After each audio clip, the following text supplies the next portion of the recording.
Welcome to Know Your Mobile. I'm Basil and we've got two phones here today that we're comparing for you. We've got the Nokia Lumia 920 and the Sony Xperia Z. The Sony Xperia Z was recently announced at CES 2013 in Vegas. It's a beautiful device thanks to its glass front and back. It's also very, very capable. Not only is it waterproof, but it also packs quad-core specs. That's a Snapdragon S4 processor and a gorgeous 13 megapixel camera. It's the new Sony RS sensor, that's XMOR RS, which is capable of HDR video recording. But not to be outdone, Nokia's Lumia 920 is still a pioneer in the video and photo stakes thanks to its optical image stabilization on its camera. We're going to give you a quick comparison of the two devices to show you exactly how they spec up against one another. And we're going to kick off with the design, and both these devices are larger than your normal devices. The Sony Xperia Z packs a larger screen, however as a device on the whole it's still smaller. At just 6.9 millimeters, it's considerably thicker than the altogether beefier Nokia Lumia 920. On the front of both devices of the fascia, there are on-screen buttons on the Lumia 920, whereas the on the Sony Xperia Z, whereas the Lumia 920 packs 3 capacitive buttons below the 4.5-inch display, in contrast to the 5-inch display on the Sony Xperia Z.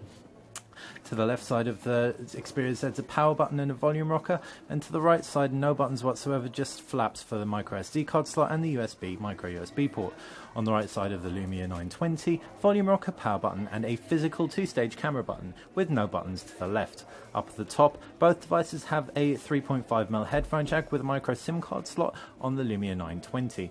Down below, and there are no ports on the Sony Xperia Z, whereas the Lumia 920 has its micro USB port there. Flipping the devices around and you've got the predictable cameras and flashes. All in all, both phones feel really nice in the hand in their own way. The Nokia Lumia 920 is much more curvaceous and is pretty forgiving, bar the sharp corners which dig into the hand a little bit. Without such sharp corners, but a much more angular feel overall. The Sony Xperia Z is more to handle. It, despite being thinner, is considerably more square. It doesn't feel quite as ergonomic. However, it is lighter and it's a little bit more elegant, we're not going to lie. As far as the screens go, both these devices pack the same screen tech, and that's LCD displays. The Sony Xperia Z's Full HD, whereas the Lumia 920 720p.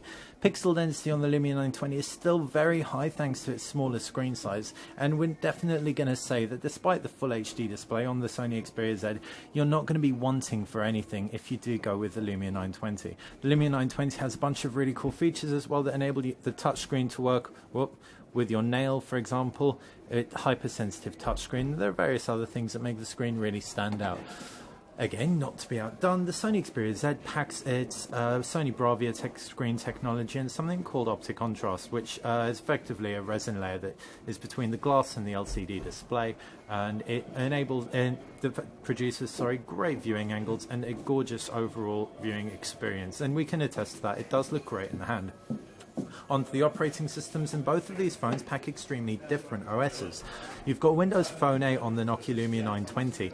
This is the newest version from Microsoft, and it's quite tapered in terms of its functionality thanks to the lack of app support. There are some key apps, don't get us wrong, there's WhatsApp, Facebook, Twitter, all that stuff, but you're definitely going to be wanting, if you're used to the Instagram, Pinterest, all that stuff available on Android and iOS. So there you go, that's major differences in terms of app support between the two. The Lumia 920 just can't compete with the Xperia Z and its Android on board. As far as operation goes, however, the Lumia 920 is considerably simpler. You just have two home screens, one with your shortcuts and the other with a list of all your applications. The applications can be pinned to the home screen with a long press, and it's really as easy as that. There's not much more to get your head around. There are a few omissions in terms of key UI functionality, such as a notifications bar, so you can occasionally miss calls and text messages and emails. However, if you don't need to be up to the minute connected all the time and aware of everything going on your phone, you should find the operating system very easy on the eye and simple to get your head around. Android, in contrast, is comprised of multiple home screens. It's a lot busier, and there's a lot more that you can do with it. And in turn, you might not want to jump for Android if you get confused by operating systems on your mobile very easily. Once you do get your head around Android, though, the sky is the limit, so we'd really recommend doing so. In terms of the cameras, the Nokia Lumia 920 packs an 8.9, I think, or almost a 9 megapixel sensor with the optical image stabilization. There's a 13 megapixel sensor on the Xperia Z. We can show you the optical image stabilization in action on the Lumia 920, and it really is fantastic. So if we take a picture, for example, we can see I'm shaking my hand on purpose. As soon as I half press on the actual camera button, you can see it minimizes handshake greatly, and that's because it has a floating lens element. It's the same technology as found on compact system cameras. The the Xperia Z, however's forte really lies in terms of its HDR video and Sony's new interface that it's implemented on the camera UI. Windows Phone's camera UI, which is what you'll get on this Nokia Lumia 920, is extremely limiting in terms of its core functionality.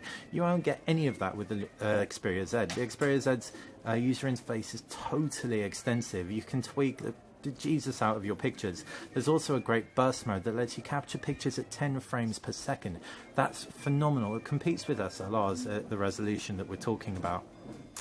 What you can also find on the Sony Xperia Z camera is HDR video.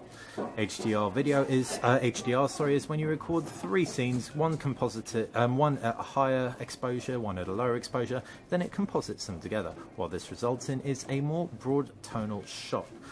So HDR video is very memory and processor intensive, and it takes a Sony Exmor Aura sensor to do it. It makes the video look great and perfect for all situations, including backlit situations. So they're the key differences in terms of the cameras.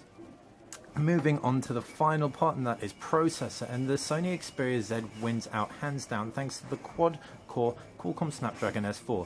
There's a dual-core S4 in the Nokia Lumia 920, and with Windows Phone 8 being a very efficient operating system, we're going to throw it out there that you're probably, well, almost definitely not going to experience any slowdown on it.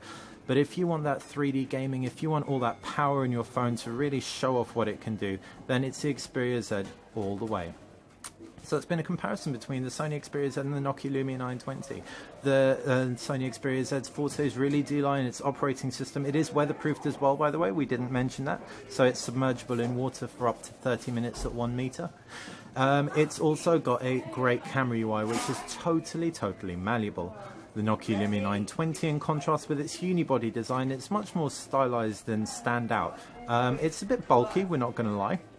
But if you can deal with it, and you want the optical image stabilization, which is going to be perfect for low light shooting, then the Lumia 920 is really the only phone on the market to offer that. Thanks for watching Know Your Mobile.